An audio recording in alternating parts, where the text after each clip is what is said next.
Siniguro ni Senate President Tito Soto na agaran na magiging pagkilos ng Senado sakaling matransmit na ang impeachment case ni Vice President Sara Duterte. Yan ang ulat ni Luisa Erispe.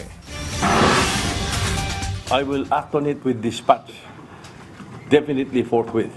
Tiniyak ni Senate President Vicente Soto III agarang aaksyon ang Senado sa impeachment complaint laban kay Vice President Sara Duterte sa oras na matanggap nila ang articles of impeachment mula sa Kamara. Hindi na anya kailangan pang alamin ang definisyon ng forthwith. Naniniwala siyang sa konstitusyon tungkulin nilang agad na umaksyon.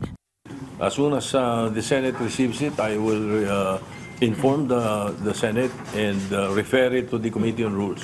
Matatandaan na noong nakaraang taon sa naunang impeachment trial laban sa Vice-Presidente, hindi agarang na-aksyonan ng articles of impeachment sa Senado nang itransmit ito sa kanila ng Kamara. Ang naging issue noon, inabutan ng session break at hindi pa sigurado kung pwede itong tumawid mula 19th sa 20th Congress. Kaya kalaunan, na-archive din ang articles of impeachment. Pero ayon kay Soto, ngayon, sa oras na matanggap nila ito, agad na magko-convene ang impeachment court at posibleng 2 linggo lang sisimulan na agad ang paglilitis. Naniniwala rin siya mananatiling impartial ang lahat ng uupong senator judges. Walang bahid ng politika at walang kulay sa magiging paglilitis.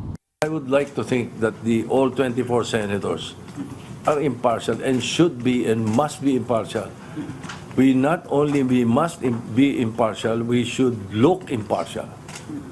Kaya kahit na may kakampi siya o may kakampi si ganito o may kalaban si ganito, mali yung pagbibintangan agad natin. Mali yun. Yung mga maduming aligasyon, dapat yun binabato natin sa basurahan. Isinasapinal pa ng Senado kung ano magiging schedule sa pagdinig at kung papaano ito isasabay sa regular na legislative session. Pero ang sigurado, agaran ng kilos sa ilalim ng liderato ni Soto. Naniniwala din naman ng Senador, solido ang majority block at walang magiging palitan ng liderato pagtuntong ng impeachment trial. I don't feel any problem or any worries at this point. Let us say I am not the Senate President at may ibang Senate President. Palagay natin, dumating ang articles of impeachment. Hindi siya gagalaw? Aba, di ba? Kitang-kita ng taong bayan. Luisa Erispe para sa Pambansang TV sa Bagong Pilipinas.